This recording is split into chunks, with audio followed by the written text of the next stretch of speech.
Assalamualaikum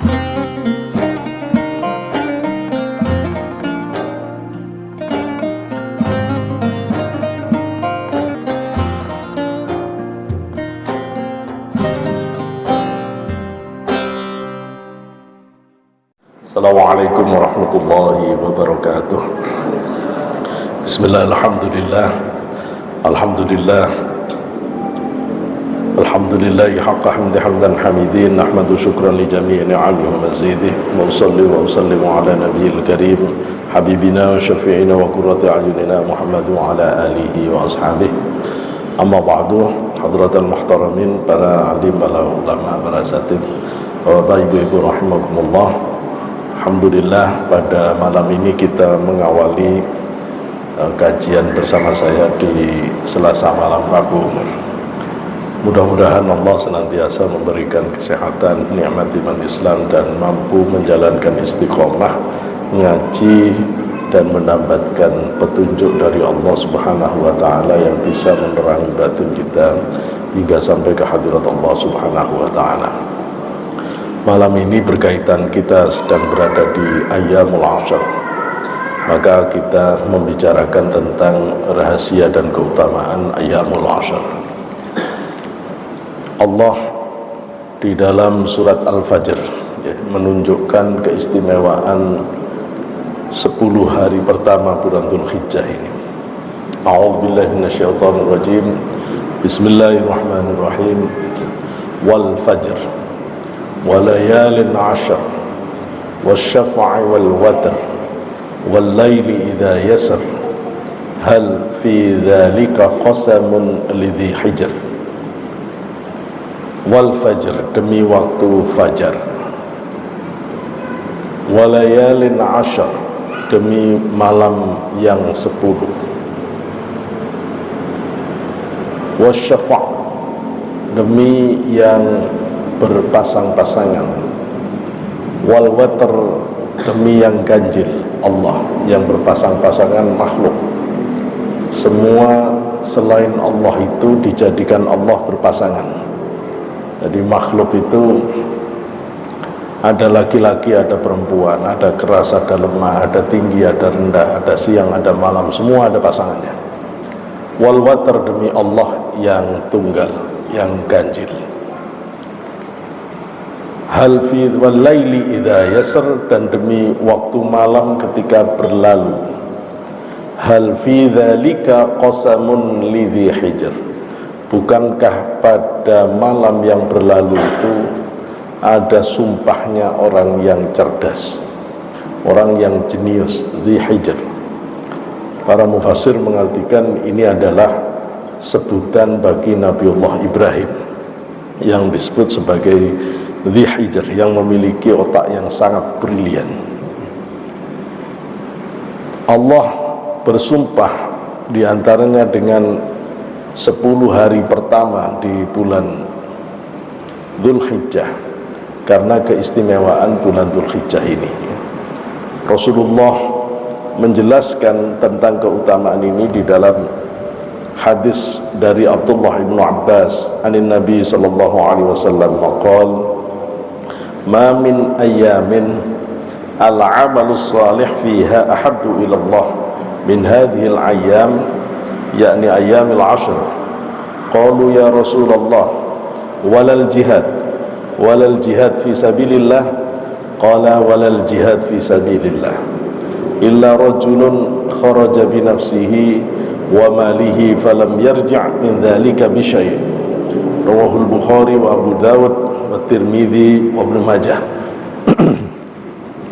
Dari Abdullah ibnu Abbas, beliau menceritakan bahwasanya Rasulullah Muhammad sallallahu alaihi wasallam bersabda, ma min ayyamin, tidak ada hari-hari di mana al-amalu shalih fiha, perbuatan baik di dalamnya, ahabbu ilallah, lebih dicintai oleh Allah, min hadhil ayyam, dari hari-hari 10 pertama Dzulhijjah.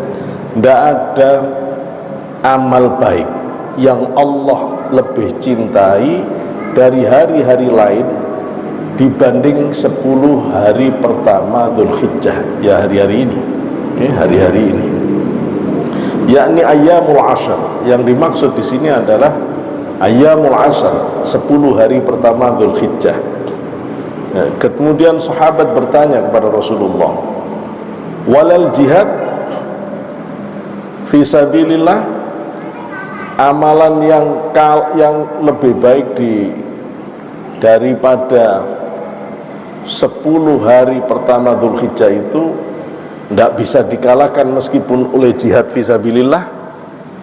Kata Rasulullah, walal jihad fi sabilillah, meskipun jihad fi sabilillah lebih bagus amal soleh di 10 awal Dzulhijjah, illa kecuali kata Rasulullah, rajulun kharaja bi nafsihi wa malihi, kecuali jika orang itu keluar jihad dengan seluruh diri dan hartanya, falam yarji' min dzalika bi syai', dan dia pulang tidak membawa sedikit pun.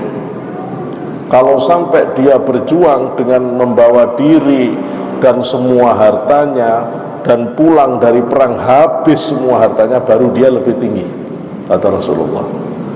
Berarti keberadaan tanggal 1 sampai 10 Dzulhijjah ini sangat istimewa untuk kita melakukan amal soleh. Kita ini orang yang tidak mengerti mana hari yang lebih utama dari hari yang lain. Kalau tanya anak muda, hari utama itu malam minggu. Kalau orang-orang kerja, hari menyenangkan itu minggu, ahad. Padahal Allah memilih hari utama itu Jum'ah. Orang sekarang itu begitu memeriahkan hari yang kadang tidak ada nilainya, tidak ada maknanya. Tahun baru, ada apanya tahun baru?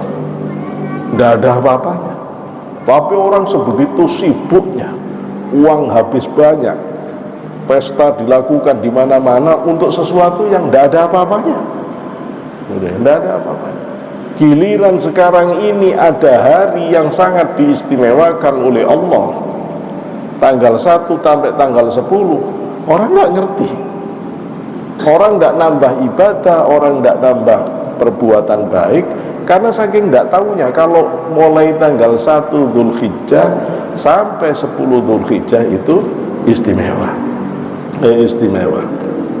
Hadis ini diriwayatkan oleh Imam Bukhari, Abu Dawud, Tirmidzi, dan Ibnu Majah. Kemudian para ulama berbeda pendapat. Sebenarnya ayyamul ashr, hari 10 itu, atau layalil ashr, 10 hari pertama itu miliknya siapa? Apakah 10 hari itu adalah miliknya Ramadan terakhir? Karena tanggal 1 apa tanggal 21 sampai akhir Ramadan itu juga istimewa.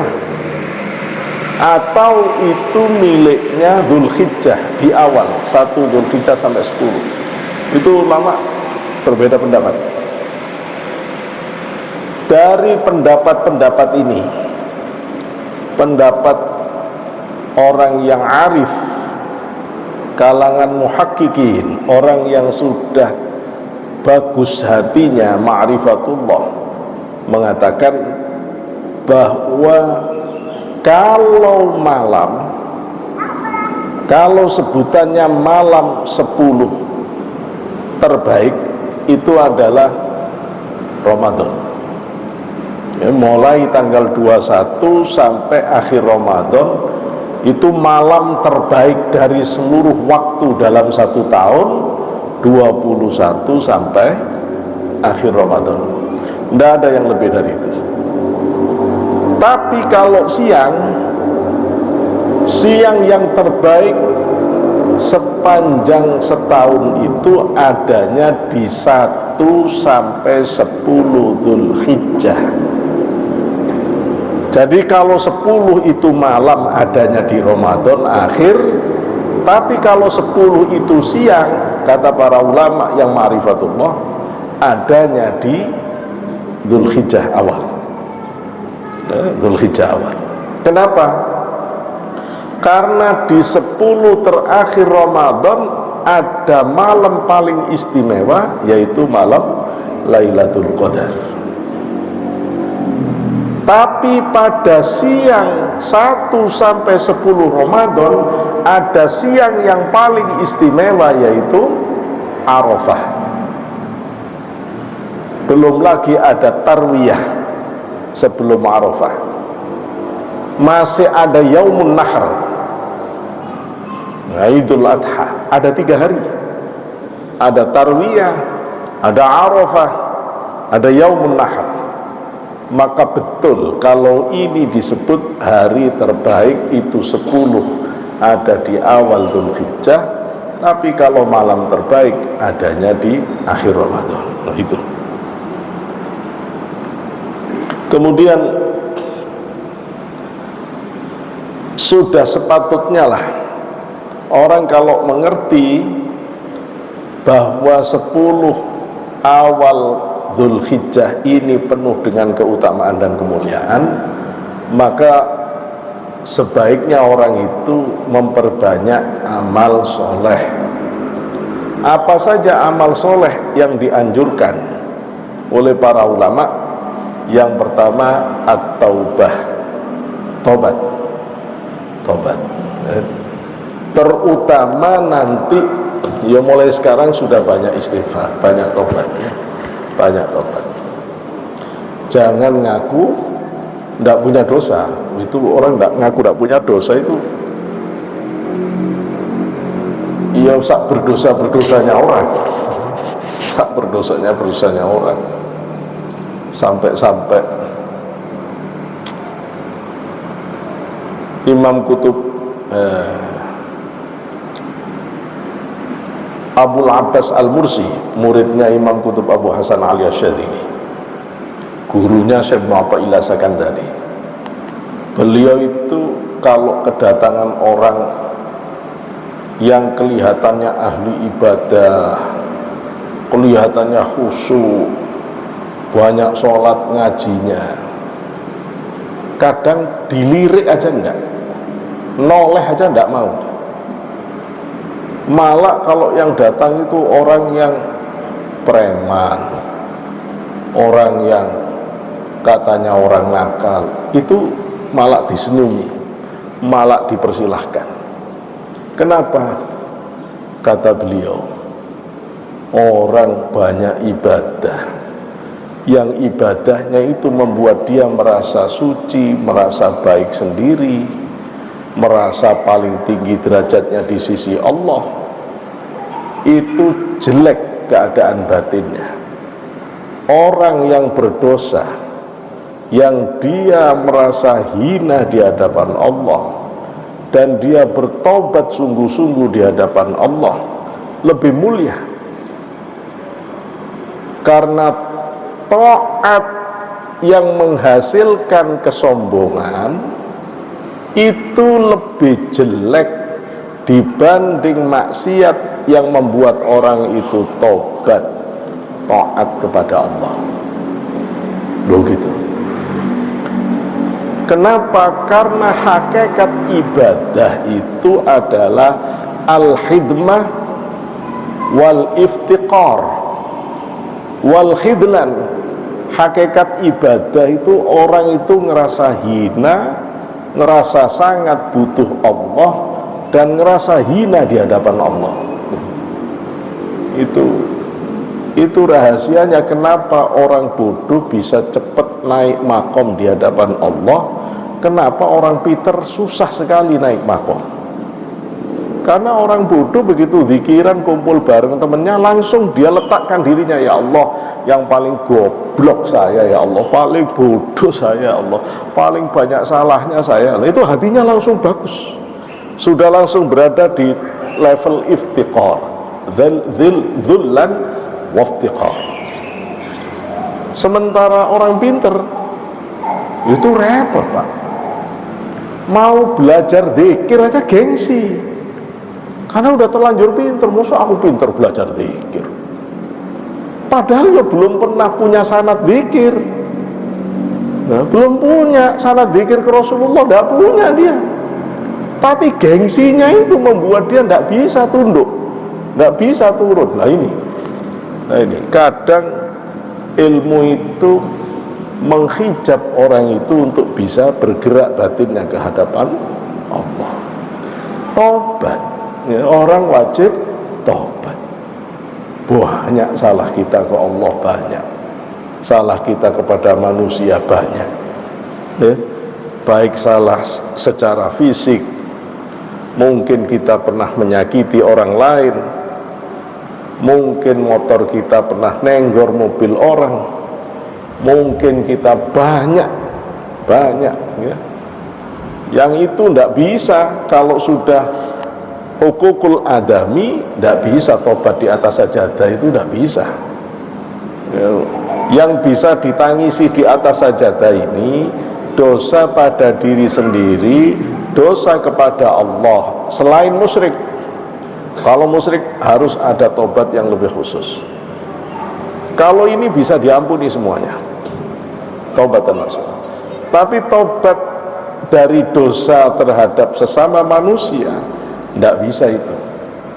Harus minta ridhonya, minta maafnya. Ya, dosa terhadap manusia itu bisa lebih rumit. Dosa terhadap manusia, orang lain, itu bisa karena kita menyakiti fisiknya, bisa kita serang kehormatannya ya. Mungkin kita tidak mukul, atau kita curi hartanya, kita ambil hartanya. Bagaimana kalau jadi pejabat, uang rakyat dikorupsi, padahal itu uang rakyat sebanten yang dikorupsi? Tobatnya gimana? Minta maaf kepada orang sak Banten ya, suwet itu, tidak kebayang ya apa tobatnya terus ya. Ini tidak usah jauh-jauh, RT aja misalnya, ini ada uang mestinya untuk warga RT, ditelen, diambil sendiri. Kadang-kadang kan ada orang Pak ngurus tanah, ngurus apa, ya wes sudah, ini Pak RT tak kasih, tapi niat ngasihnya bukan untuk RT ya, untuk masyarakat di situ, ditelan sendiri, berarti makan hartanya orang sa-RT. Tobatnya gimana itu? Ayo datangi semua sa-RT itu, minta maaf semua. Masya Allah, ini tidak bisa Pak. Mau nangis sampai keluar darah, tetap tidak bisa, nggak bisa. Yang ketiga, dosa antar kita yang tidak bisa diampuni kecuali kita minta maaf. Dosa menyerang harga diri orang, menyerang harga diri orang, memfitnah, memprovokasi, namimah, ngadu domba, sampai ghibah, ngomongin orang lain yang apa adanya, tapi kalau orangnya dengar, orangnya kecewa, tidak ditambah, tidak dikurangi. Itu saja sudah urusannya besok sampai ke Allah. Su'udzon, tidak boleh. Ya apa terus kita belajar hidup, jangan su'udzon. Jangan su'udzon. Belajar tetap baik.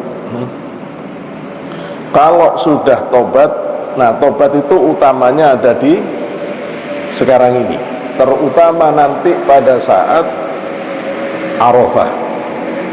Jadi tanggal 9 Dzulhijjah puasa Arafah. Terus apa yang amalannya itu? Perbanyak baca istighfar, perbanyak taubatan nasuha kepada Allah. Taubatan nasuha. Tobat itu ada syaratnya. Bahwa terus tobat ya Allah, tobat ya Allah. Tidak begitu tobat itu. Tobat itu syaratnya yang pokok ada 2 ditambah 1, jadi 3. Apa syaratnya tobat? 1, an-nadam, menyesal. Jadi kalau ada orang tobat kok tidak nyesel, tidak akan diampuni oleh Allah. Yang kedua, al-i'tiraf, sadar, tahu kesalahannya dan ngerti bagaimana memperbaikinya.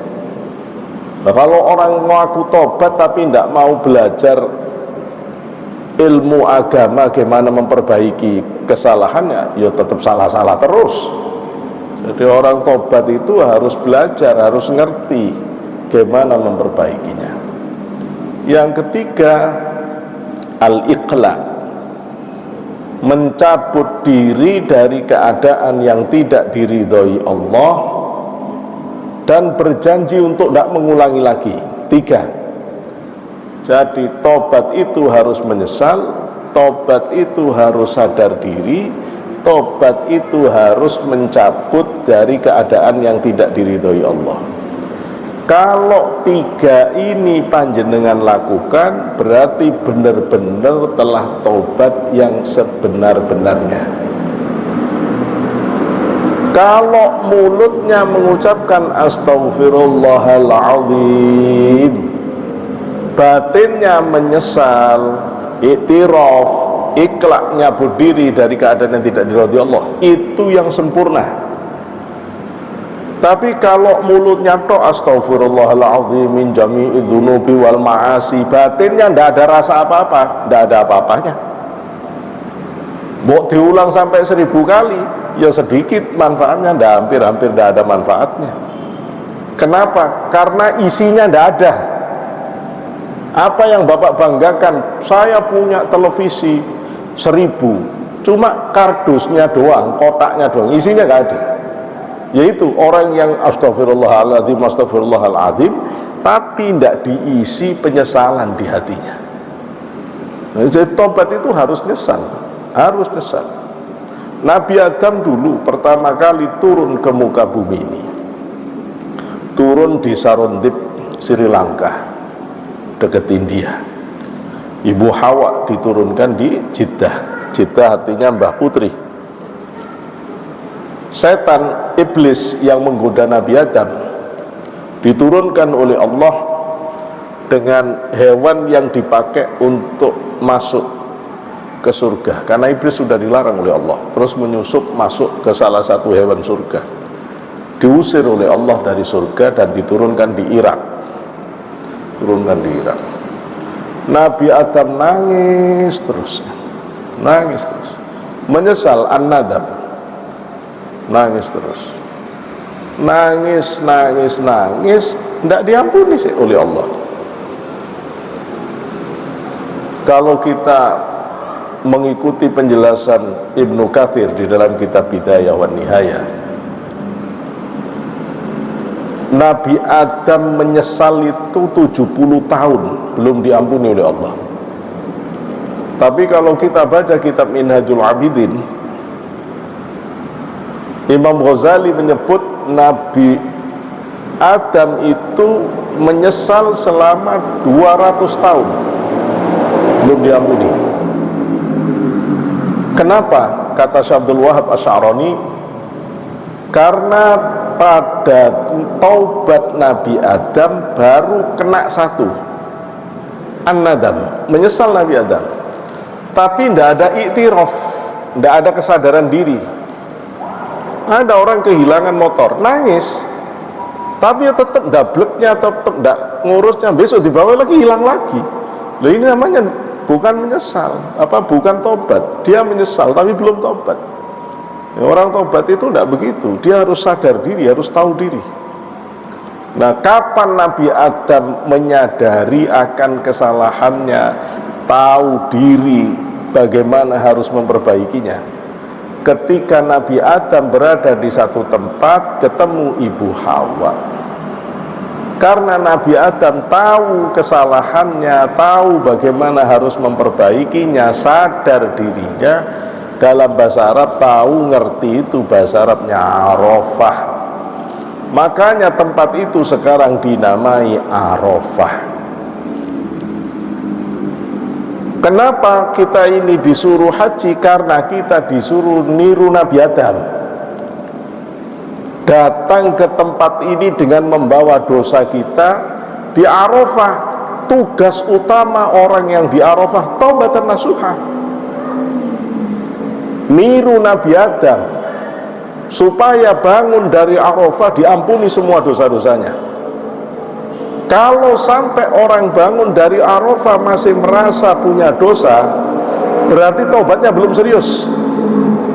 Sehingga di dalam hadis yang diriwayatkan oleh Ahlul Bait, Syekh Abdul Qadir Al-Jilani menyatakan di situ, di hadis itu Rasulullah mengatakan, sampai keluar orang itu dari Arafah dan masih merasa berdosa, maka dia dosa besar. Karena dia tidak sungguh-sungguh tobatnya berarti. Kadang-kadang orang itu tidak paham, Pak.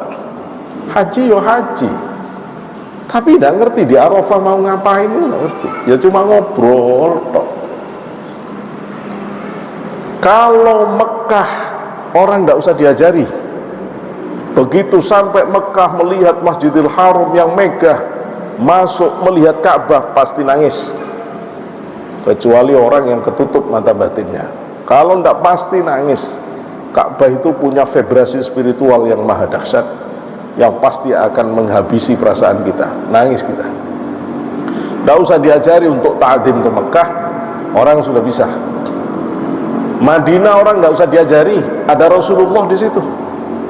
Ya, begitu kita pesawat kita ngelihat tanah Madinah udah gemeter kita. Ini tanah nabiku, ini daerah nabiku, udah gemeter. Lihat Masjid Nabawi udah senang, ketemu rumahnya Rasulullah, makamnya Rasulullah, udah senang dah. Tapi begitu orang di Arafah, biasanya kalau besok itu wukuf, jamaah Indonesia itu kan asar udah dibawa ke sana. Itu ngobrol toh, ya, ngobrol saja. Arafah dimulai dari zuhur, sholat jamak qashar, udah khutbah sebentar, setelah itu ngobrol lagi, ngobrol terus, masya Allah. Tidak mengerti apa yang harus dilakukan. Harusnya orang niru Nabi Adam ke Arafah itu membawa dosa dari kita mulai kecil sampai detik terakhir kita berada di Arafah, wajib ditobati. Sehingga keluar dari situ orang benar-benar terampuni dari segala dosanya. Karena itu Rasul mengatakan al-hajju al-arafah, haji itu Arafah intinya. Haji itu Arafah. Sampai kita yang tidak haji pun disuruh menyertai.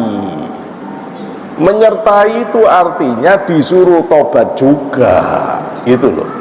Disuruh tobat juga. Momen itu kita pakai untuk bertobatan nasuha. Kita kemudian disuruh berpuasa untuk hormat di hari Arafah. Hari Arafah. Nah, itulah cerita kenapa 1 sampai 10 Dzulhijjah ini menjadi momen taubatan nasuha.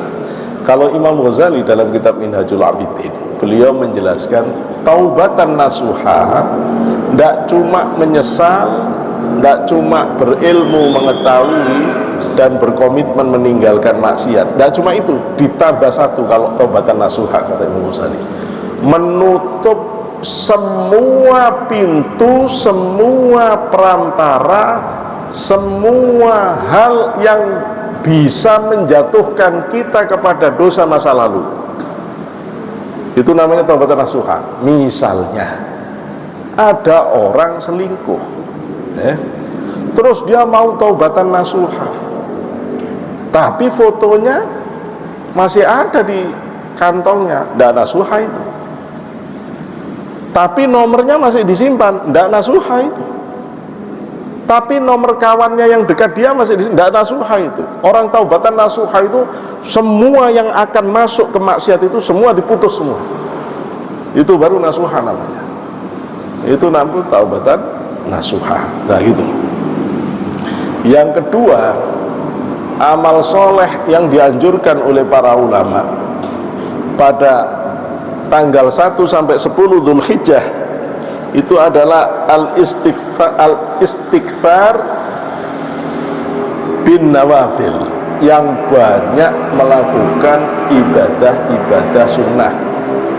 Tentu memperbanyak ibadah sunnah ini setelah fardu, fardunya mungkin kita ini tidak bisa, disuruh bagus banget ibadah seluruh waktu dalam 1 tahun, tiba-tiba kita ini kadang tidak sanggup.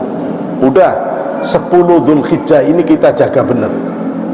Kalau kita tidak bisa sholat waktunya tepat, kemudian wirid dzikirnya dijalankan, qobliyah ba'diyahnya dijalankan, maksud saya sunnah muakkadahnya dijalankan, dzikir-dzikirnya tidak bisa jalan dengan baik, khusus tanggal 1 sampai 10 Dzulhijjah tolong dijaga yang benar, karena ini momen istimewa ya.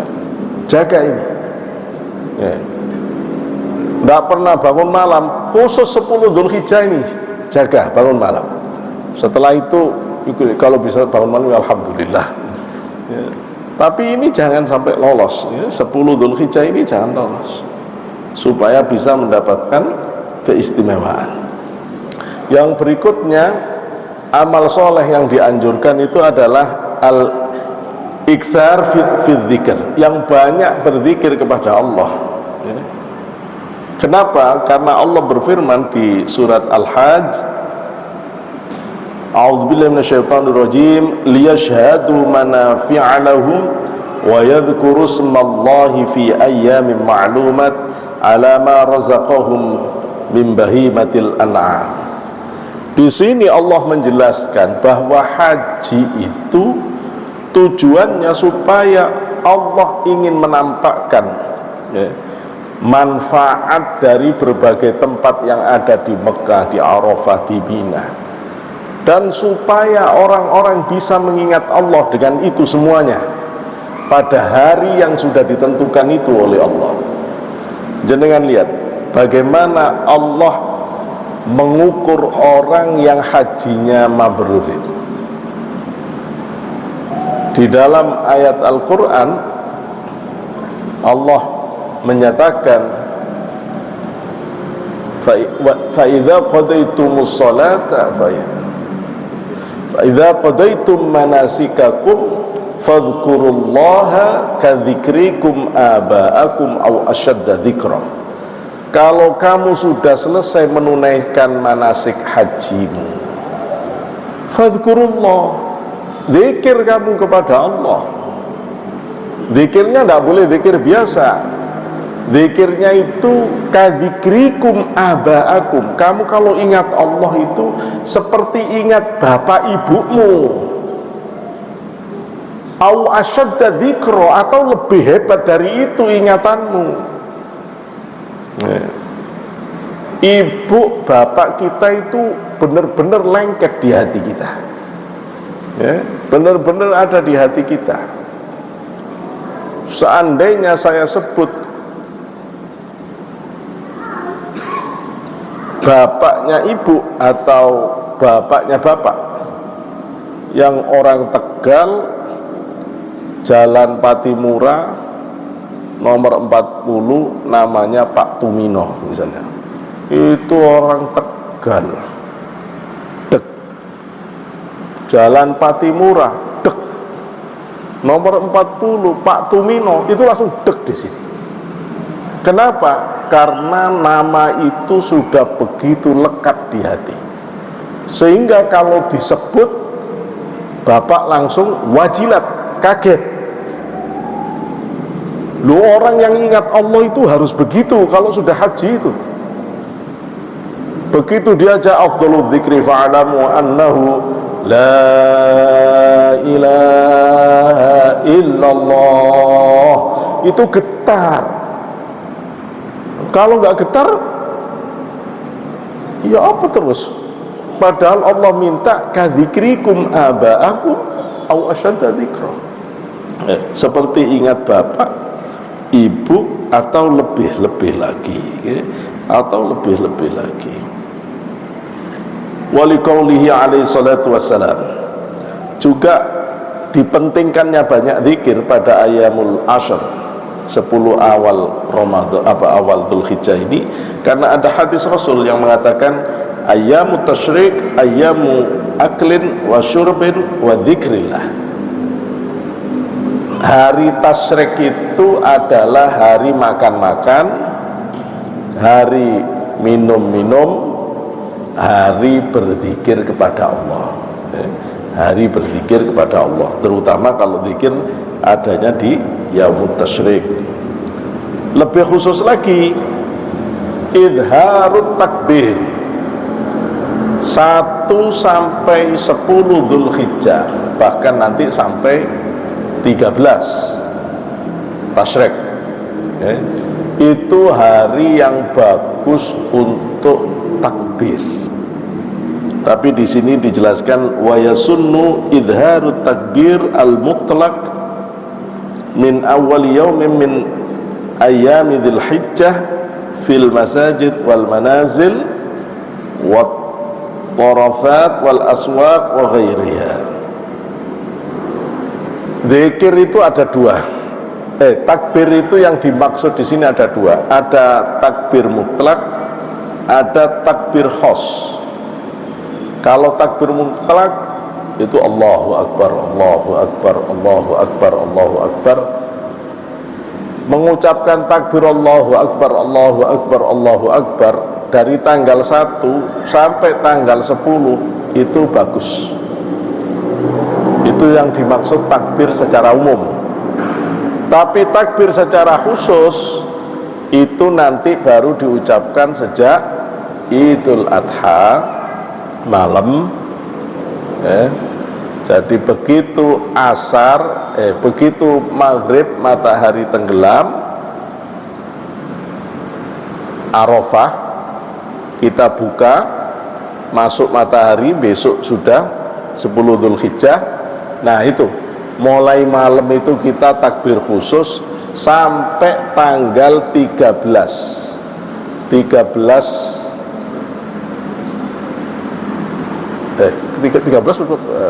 11, 12, 13 ya, sampai tasyrik yang ketiga,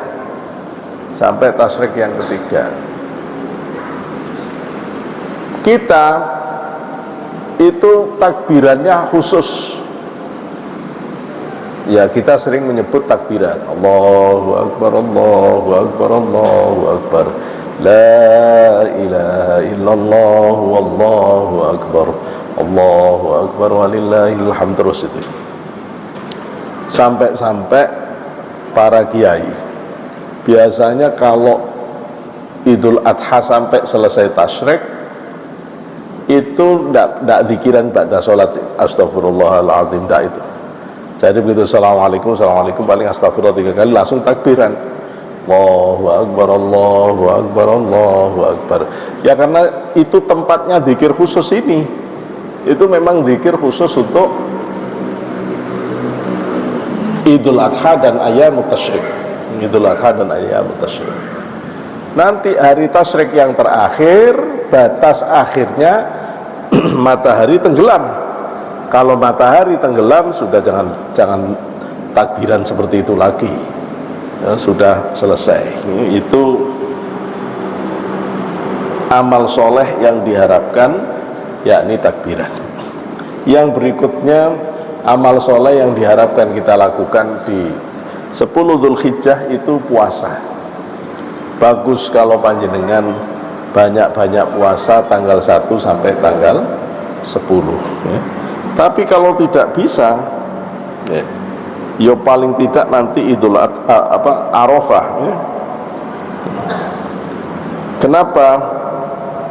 Karena Hafsah ya, istri Rasulullah menceritakan, fa'an Hafsah radhiyallahu anha qalat arba'un lam yakun yada'hunna an-nabiy sallallahu alaihi wasallam siyamu Ashura wal 'ashr wa 3 ayyam min kulli syahr wa rak'ataini qabla al-ghada, rawahu Abu Dawud wa ghairuhu. Menurut istri Rasulullah yang bernama Hafsah, ada 4 perbuatan yang tidak pernah ditinggal oleh Rasulullah. Ada 4 yang Rasulullah tidak pernah ninggal. Apa itu? Pertama, puasa Asyura 10 Muharram. Nanti 10 Muharram kita puasa lagi. Yang kedua, wal ashr 10 awal Dzulhijjah. Rasul biasa puasanya dari tanggal 1 sampai 9. 10 kita lebaran, 1 sampai 9. Itu Rasul selalu puasa. Rasul selalu puasa. Nanti Dzulhijjah tanggal 10-nya puasanya cuman setengah. Jadi puasanya dari subuh sampai selesai Idul Adha. Idul Adha, jadi kalau bisa subuh sampai Idul Adha itu jangan makan. Nanti selesai Idul Adha baru kita makan, begitu. Itu yang dicontohkan oleh Rasulullah. Terutama puasa pada saat Arafah, ya. Puasa pada saat Arafah. Di dalam hadis riwayat Imam Muslim, Rasulullah menyatakan bahwa saumu yaumi Arafah, ya, su'ila an saumi yaumi Arafah. Rasul ditanya tentang pahala puasa Arafah. Faqala, Rasulullah menjawab, yukaffiru as-sanatal madiyata wal baqiyata. Rawahu Muslim. Ketika Rasulullah ditanya pahala puasa Arafah itu apa, Rasul menjawab, pahala puasa Arafah diampuni dosa-dosa yang lalu setahun dan yang akan datang setahun. Oh, terus enak kalau gitu maksiat saya. Kalau yang begini ya enggak. Model-model begitu itu nggak bisa diampuni. Orang yang sudah menjaga diri masih terpeleset, entah dia tidak sadar, entah dia dijebak, maka yang seperti itu diampuni oleh Allah, ya? Diampuni oleh Allah. Di dalam hadis yang lebih lengkap, siyamu yauma Arafah ahtasibu 'ala Allah ayyukaffira as-sanah allati qablahu was-sanata allati ba'dahu. Wa siyamu yauma Asyura wa siyamu yaumi Asyura ahtasibu 'ala Allah ayyukaffira as-sanah allati qablahu. Rawahu Muslim. Puasa bulan Arafah itu akan mencukupkan Allah untuk mengampuni orang yang berpuasa itu setahun sebelumnya dan setahun setelahnya.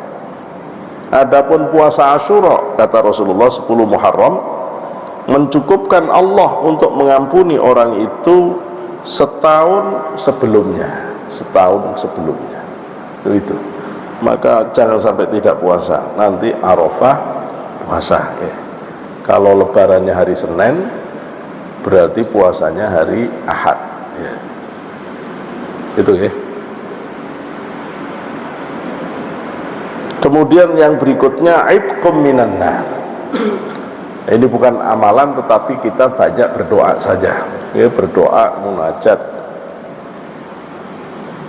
Wa fiha yaumu Arafah alladhi qala fihi sallallahu alaihi wasallam kama fi hadits Aisyah radhiyallahu anha, ma min yaumin aktsaru min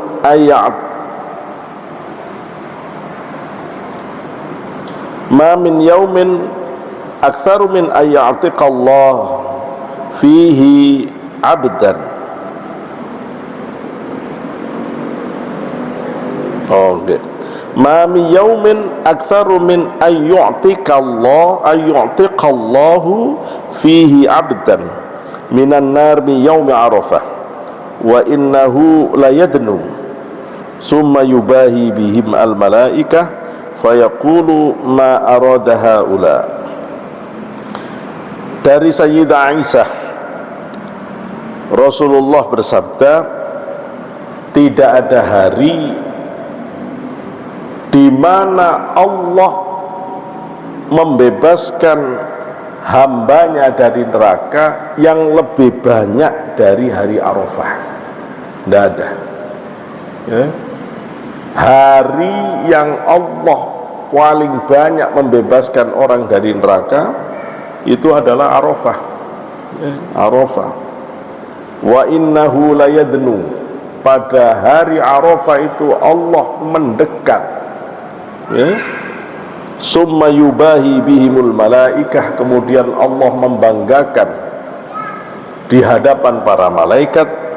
Fayaqulu, Allah mengatakan, ma arada haula, apa yang diinginkan oleh mereka semuanya, orang-orang yang bertobat, orang-orang yang berada di Arafah terutama, ya. Itu. Yang berikutnya, amal soleh yang penting kita lakukan pada saat kita berada di bulan Dzulhijjah tanggal 1 sampai 10 adalah udhiyah. Udhiyah. Apa udhiyah? Udhiyah itu kurban, ya, kurban. Nah, kurban itu nanti tanggal 10, 11, 12, 13, yaitu. Nah, berkaitan dengan kurban, saya sedikit bahas persoalan hukum fikihnya. Sebagian orang hari ini kadang bingung, ya, karena ada share-sharean yang mengatakan bahwa di hadis riwayat Imam Muslim dari Sayyidah Aisyah, bahwasanya Rasulullah itu menyembelih satu domba. Kita ada dulu, ya. Nanti kita lanjutkan dengan sekilas terus tanya jawab, ya. Sementara saya cukupkan, kita lanjutkan ada dulu. Assalamualaikum warahmatullahi wabarakatuh. Bismillahirrahmanirrahim. Assalamualaikum warahmatullahi wabarakatuh. Kita mengambil waktu jeda qomat, ya, nanti begitu qomat kita selesai langsung. Kalau kita sholat dulu, biasanya ba'da sholat sudah bubar. Tidak jadi tuntas pembahasannya. Sedikit, ya. Jadi persoalan udhiyah tadi itu memang betul, Rasulullah menyembelih satu domba, kemudian Rasul berdoa, Allahumma taqabbal hadha min Muhammad wa ali Muhammad wa ummati Muhammad, terus disembelih. Itu, ya, hadis riwayat Imam Muslim dari Sayyidah Aisyah. Ada hadis lain yang menyatakan bahwa Rasulullah menyebut satu domba ini dari Muhammad dan keluarga Muhammad, sembelih. Terus satu domba ini dari umat Muhammad, sembelih, ya. Saya pernah membaca ada yang ini dari Muhammad untuk keluarga Muhammad, disembelih. Ini dari Muhammad untuk umat Muhammad, sembelih. Dah.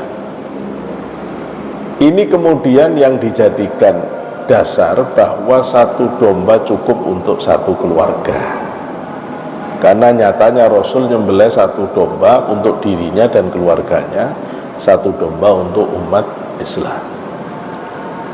Ada lagi penjelasan di dalam kitab hadis bahwasanya ketika dulu seseorang bertanya kepada Abu Ayyub Al-Ansari, sahabat Rasulullah yang dulu rumahnya ditempati Rasulullah waktu hijrah, ditanya bagaimana Rasulullah itu dulu praktek udhiyah, korban zaman Rasulullah gimana. Kata beliau, dulu kami sahabat itu, ya sudah motong satu domba, dimakan bareng-bareng, kita semuanya senang-senang. Itu dianggap untuk satu keluarga. Nah, maka jangan kaget kalau saya Jabir, karena dia dari Madinah, juga punya pikiran begitu. Tapi salahnya ketika menyalah-nyalahkan orang Indonesia. Nah, itu salah. Nah, salah. Kenapa? Karena ada hadis lain, riwayat Imam Muslim juga, sahih juga hadisnya. Hadis dari Jabir bin Abdullah yang dikenal dengan hadis badanah, hadis onta. Waktu perjanjian atau perang Hudaybiyah, waktu itu Rasulullah menyuruh sahabat-sahabat untuk berkorban badanah untuk 7 orang, onta untuk 7 orang, sedangkan domba 1 orang. Bahkan Rasul mengatakan, carilah teman-temanmu untuk berserikat nyembelih ontah itu 7 orang. Karena itu Imam Nawawi melarang. Kata Imam Nawawi, para ulama mengatakan tidak cukup kalau 1 domba itu untuk orang lebih dari 1 itu tidak cukup secara hakikat korban. Loh, tapi kok ada hadis ini? Sehingga tampak bertentangan. Kadang-kadang orangnya tidak objektif. Ketika demen ngomong korban 1 domba, hadis badana tidak pernah dibuka. Padahal sama-sama di Sahih Bukhari. Loh, harusnya dibuka ini. Begini kata Syekh Sulaiman Al-Bujairimi dalam Hasyiah Bujairimi Al-Khatib. Itu menjelaskan bahwa hadis ini tidak saling menafikan. Enggak terus kak, berarti yang benar itu 1 untuk sekeluarga. Berarti yang ngomong hadis yang menyatakan 1 untuk 1 orang itu tidak benar. Tidak bisa, ini semuanya hadisnya Rasulullah. Tidak bisa, dua-duanya harus benar. Rasulullah tidak pernah mencela-mencela kalau ngomong. Terus bagaimana penjelasannya? Penjelasannya begini ya. Kalau bicara tentang hakikatnya korban, maka korban itu 1 domba 1 orang, tidak bisa lebih. Tidak bisa lebih. Imam Nawawi di dalam Syarah Muhadzab mengatakan tidak bisa kalau ada orang mengatakan 1 domba untuk orang lebih. Secara hakikat korban tidak bisa. Tidak ada ulama yang membolehkan ya, secara hakikat. Tapi dalam hal membagi pahala, 1 domba dibagi sak keluarga boleh. Jadi membaca hadis ini 1 domba dari aku untuk keluargaku itu artinya pahalanya yang di-share. Sehingga kata para ulama itu namanya sunnah kifayah. Jenengan biasanya ngertinya fardu kifayah. Kalau fardu kifayah, sebentar, kalau fardu, ini hukum soalnya. Kalau fardu kifayah, panjenengan itu kalau ada orang meninggal di daerah sini, itu kena wajib semuanya. Tapi 1-2 orang menyolatkan, gugur semua. 1 itu sudah cukup untuk menyelamatkan semua, gitu loh. Itu namanya fardu kifayah. Lah korban itu hukumnya sunnah kifayah ya, sehingga kalau ada orang yang menyembelih maka dia boleh menggugurkan yang lainnya dalam kesunahannya, bukan hakikat korban. Kalau hakikat korban tetap 1-1. Saya langsung ambil pendapat Imam Syafi'i karena waktu kita habis. Menurut ulama Syafi'iyah, korban itu ada 2. Ada sunnah ain, ada sunnah kifayah. Kapan sunnah ain? Sunnah muakkadah, sunnah yang mepet wajib tapi per individu. Kata ulama Syafi'iyah, seumur hidup sekali. Kalau bapak hidup 2 kali baru 2 kali. Kalau hidupnya sekali, seumur hidup sekali, 1 orang 1 domba. Sunnah muakkadah ain per orang. Kalau 1 keluarga sudah korban semua, maka kalau datang tahun korban seperti ini, itu keluarga ini tetap kena sunnah kifayah. 1 keluarga ini meskipun sudah semuanya tetap kena sunnah kifayahnya. Kalau 1 orang saja keluar 1 domba, maka yang lain gugur. Sunnah kifayah, kesunahan kifayahnya gugur. Ini yang dilakukan Rasulullah, karena Rasulullah sudah bolak-balik nyembelih. Jadi Rasul sedang melakukan sunnah kifayah. Sahabat juga begitu, sedang melakukan sunnah kifayah. Supaya kita mengerti, semua ulama mayoritas menyebut hukum korban sunnah muakkadah. Tapi ulama Hanafiyah mayoritas, sebagian Malikiyah menyebut hukum korban wajib. Wajib. Nah, itu biasanya orang Muhammadiyah ikut Imam Hanafi, wajib tiap tahun.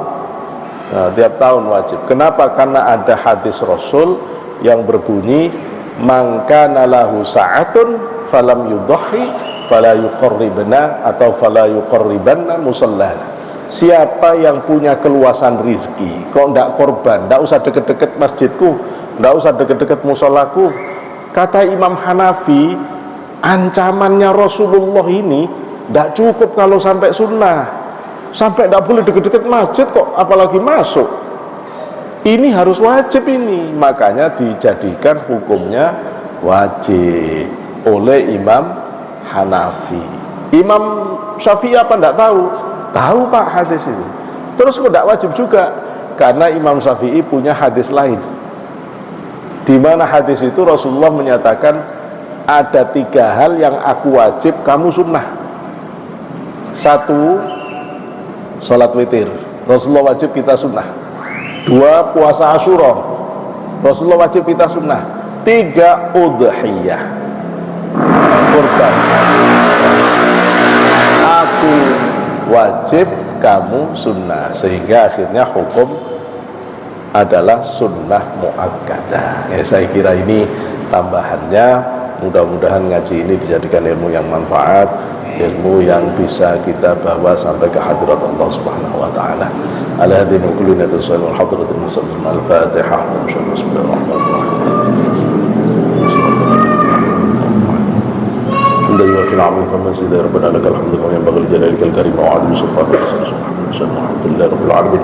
اللهم انفعنا بما علمتنا وعلمنا ما ينفعنا وزدنا علما نافعا وارزقنا رزقا حلالا طيبا مباركا وصحيا جسادنا سلمنا من كل بلاء مسلم سوء القدر والامراض والاسقم. ربنا اتنا في الدنيا حسنه وفي الاخره حسنه وقنا عذاب النار. سبحان ربك رب العزه عما يصفون وسلام على المرسلين والحمد لله رب العالمين. واخرا واللهم وفق لكم الطريق. السلام عليكم ورحمة الله وبركاته.